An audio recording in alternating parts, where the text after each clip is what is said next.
दूसरे दिन प्रातःकाल ही सब लोग नित्य कर्म से निवृत्त होकर धृतराष्ट्र की नवीन सभा में गए। जुए के खिलाड़ियों ने वहां सबका सहर्ष स्वागत किया। पांडवों ने सभा में पहुंचकर सबके साथ यथा योग्य प्रणाम, आशीर्वाद, स्वागत सत्कार आदि का व्यवहार किया। इसके बाद सब लोग अपनी अपनी आयु के अनुसार योग्य आसन पर बैठ गए। तदनंतर मामा शकुनी ने प्रस्ताव किया, धर्मराज, यह सभा आपकी ही प्रतीक्षा कर रही थी। अब पासे डालकर खेल शुरू करना चाहिए। युधिष्ठिर ने कहा, राजन, जुआ खेलना तो छल रूप और पाप का मूल है। इसमें न तो क्षत्रियोचित वीरता प्रदर्शन का अवसर है और न तो इसकी कोई निश्चित नीति ही है। जगत का कोई भी भला मानुस जुआरियों के कपटपूर्ण आचरण की प्रशंसा नहीं करता। आप जुए के लिए क्यों उतावले हो रहे हैं? आपको निर्दय पुरुषों के समान कुमार्ग से हमें पराजित करने का प्रयत्न नहीं करना चाहिए। शकुनी ने कहा, युधिष्ठिर, देखो, बलवान और शस्त्र कुशल पुरुष दुर्बल एवं शस्त्रहीन के ऊपर प्रहार करते हैं। ऐसी धूर्तता तो सभी कामों में है। जो पासे फेंकने में चतुर है, वह यदि कौशल से अनजान को जीत ले तो उसको धूर्त कहने का क्या कारण है? युधिष्ठिर ने कहा, अच्छी बात, यह तो बतलाइए, यहाँ के इकट्ठे लोगों में से मुझे किसके साथ खेलना होगा और कौन दांव लगाएगा? कोई तैयार हो तो खेल शुरू किया जाए। दुर्योधन ने कहा, दांव लगाने के लिए धन और रत्न तो मैं दूंगा, परंतु मेरी ओर से खेलेंगे मेरे मामा शकुनी। जुआ प्रारंभ हुआ। उस समय धृतराष्ट्र के साथ बहुत से राजा वहां आकर बैठ गए थे। भीष्म, द्रोण, कृपाचार्य और विदुर जी भी। यद्यपि उनके मन में बड़ा खेद था। युधिष्ठिर ने कहा कि सागरावर्त में उत्पन्न सुवर्ण के सब आभूषणों में श्रेष्ठ परम सुंदर मणिमय हार मैं दांव पर रखता हूँ। अब आप बताइए, आप दांव पर क्या रखते हैं? दुर्योधन ने कहा कि मेरे पास बहुत सी मणियां और धन है। मैं उनके नाम गिनाकर अहंकार नहीं दिखाना चाहता। आप इस दांव को जीतिए तो। दांव लग जाने पर पासों के विशेषज्ञ शकुनी ने हाथ में पासे उठाए और बोला, यह दांव मेरा रहा। और उसने इस प्रकार पासे डाले कि सचमुच उसकी जीत रही। युधिष्ठिर ने कहा, शकुने, यह तो तुम्हारी चालाकी है। अच्छा, मैं इस बार 1,18,000 मुहरों से भरी थैलियां, अक्षय धन भंडार और बहुत सी सुवर्ण राशि दांव पर लगाता हूँ। शकुनी ने इसको भी मैंने जीत लिया यह कहकर पासे फेंके और उसी की जीत हुई। युधिष्ठिर ने कहा, मेरे पास तांबे और लोहे के संदूकों में 400 खजाने बंद हैं। एक-एक में 5-5 द्रोण सोना भरा है। वही मैं दांव पर लगाता हूँ। शकुनी ने कहा, लो, मैंने यह भी जीत लिया और सचमुच जीत लिया। इस प्रकार भयंकर जुआ उत्तरोत्तर बढ़ने लगा। यह अन्याय विदुर जी से नहीं देखा गया। उन्होंने समझाना बुझाना शुरू किया। विदुर जी ने कहा, महाराज, मरणासन रोगी को औषध अच्छी नहीं लगती। ठीक वैसे ही मेरी बात आप लोगों को अच्छी नहीं लगेगी। फिर भी मेरी प्रार्थना ध्यान देकर सुनिए। यह पापी दुर्योधन जिस समय गर्भ से बाहर आया था, गीधड़ के समान चिल्लाने लगा था। यह कुलक्षण कुरु वंश के नाश का कारण बनेगा। यह कुल कलंक आपके घर में ही रहता है, परंतु आपको मोहवश इसका ज्ञान नहीं है। मैं आपको नीति की बात बतलाता हूँ। जब शराबी शराब पीकर उन्मत्त हो जाता है, तब उसे अपने शराब पीने का भी होश नहीं रहता। नाश होने पर वह पानी में डूब मरता है या धरती पर गिर पड़ता है। वैसे ही दुर्योधन जुए के नशे में इतना उन्मत्त हो रहा है कि उसे इस बात का भी पता नहीं है कि पांडवों से वैर विरोध मोल लेने का फल इसकी घोर दुर्दशा होगी। एक भोजवंशी राजा ने पुरवासियों के हित के लिए अपने कुकर्मी पुत्र का परित्याग कर दिया था। भोजवंशियों ने दुरात्मा कंस को छोड़ दिया था और भगवान श्री कृष्ण के द्वारा उसके मारे जाने पर वे सुखी हुए थे। राजन, आप अर्जुन को आज्ञा दीजिए कि वह पापी दुर्योधन को दंड देकर ठीक कर दे। इसे दंड देने पर ही कुरुवंशी सैकड़ों वर्ष तक सुखी रह सकते हैं। कौवे या गीधड़ के समान दुर्योधन को त्याग कर मयूर अथवा सिंह के समान पांडवों को अपने पास रख लीजिए। आपको शोक न हो, इसका यही मार्ग है। शास्त्रों में स्पष्ट रूप से कहा गया है कि कुल की रक्षा के लिए एक पुरुष को, गांव की रक्षा के लिए एक कुल को, देश की रक्षा के लिए एक गांव को और आत्मा की रक्षा के लिए देश को भी छोड़ दो। सर्वज्ञ महर्षि शुक्राचार्य ने जंभ दैत्य के परित्याग के समय असुरों से एक बड़ी सुंदर कथा कही थी। उसे मैं आपको सुनाता हूँ। उन्होंने कहा था कि किसी वन में बहुत से पक्षी रहा करते थे। वे सब के सब सोना उगला करते थे।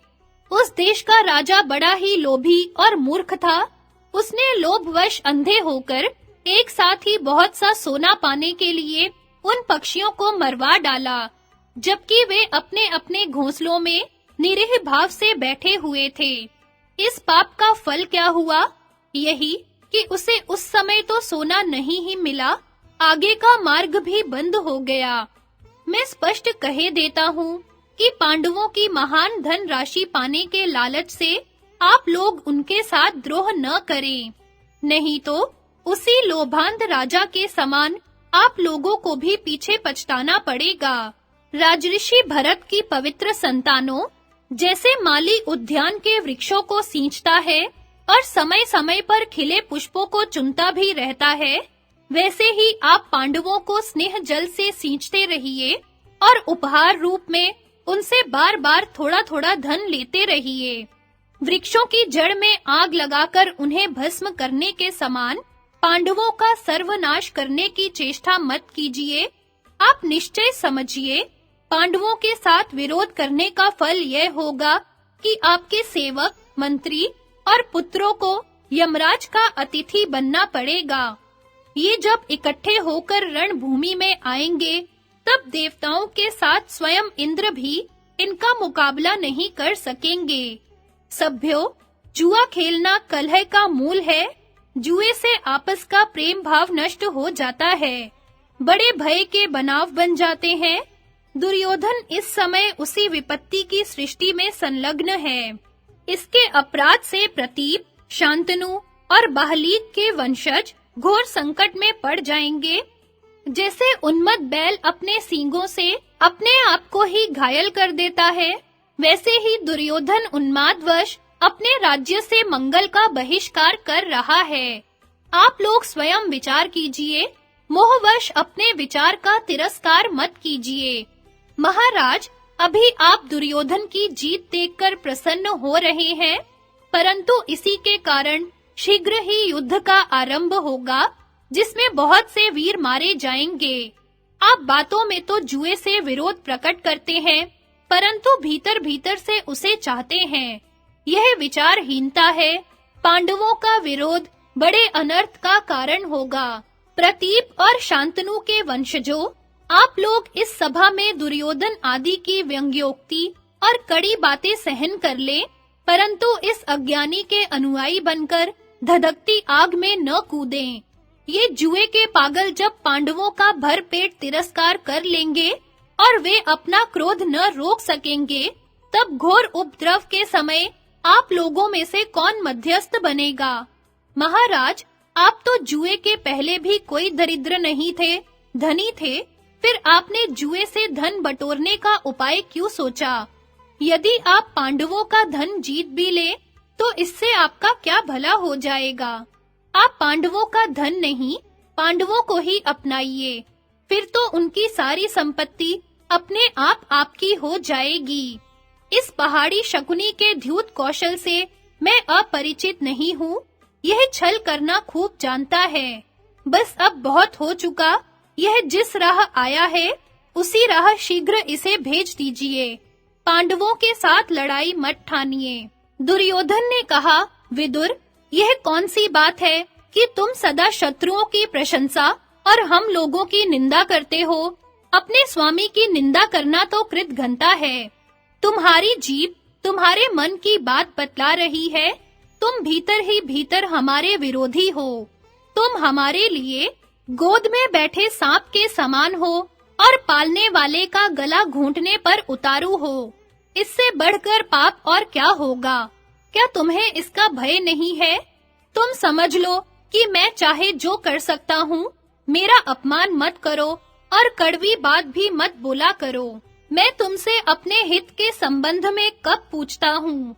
बहुत सह चुका, हद हो गई, अब मुझे मत भेदो।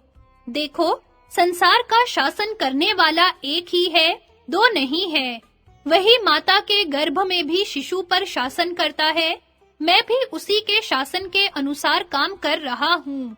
तुम बीच में उछल कूद मचाकर शत्रु मत बनो, मेरे काम में हस्तक्षेप मत करो। प्रज्वलित आग को उकसाकर भाग जाना चाहिए, नहीं तो ढूंढे राख भी नहीं मिलती। तुम्हारे जैसे शत्रु पक्ष के मनुष्य को अपने पास नहीं रखना चाहिए, इसलिए तुम जहाँ चाहो चले जाओ, यहाँ तुम्हारी आवश्यकता नहीं है। विदुर ने कहा, दुर्योधन, तुम अच्छे बुरे सभी कामों में मीठी बात सुनना चाहते हो? अरे भाई, तब तो तुम्हें स्त्रियों और मूर्खों की सलाह लेनी चाहिए। देखो, चिकनी छुपड़ी कहने वाले पापियों की कमी नहीं है, परंतु वैसे लोग बहुत दुर्लभ है जो अप्रिय किंतु हितकारी बात कहे सुने, जो अपने स्वामी के प्रिय अप्रिय का ख्याल न करके धर्म पर अटल रहता है और अप्रिय होने पर भी हितकारी बात कहता है, वही राजा का सच्चा सहायक है। देखो, क्रोध एक तीखी जलन है, यह बिना रोग का रोग है, कीर्ति नाशक और घोर दुर्गंध युक्त है। इसे सत्पुरुष ही शमन कर सकते हैं, दुर्जन नहीं। तुम इसे पी जाओ और शांति प्राप्त करो। मैं सर्वदा धृतराष्ट्र और उनके पुत्रों के धन और यश की बढ़ती चाहता हूँ। तुम्हारी जो इच्छा हो करो, मैं तुम्हें दूर से नमस्कार करता हूँ। विदुर जी मौन हो गए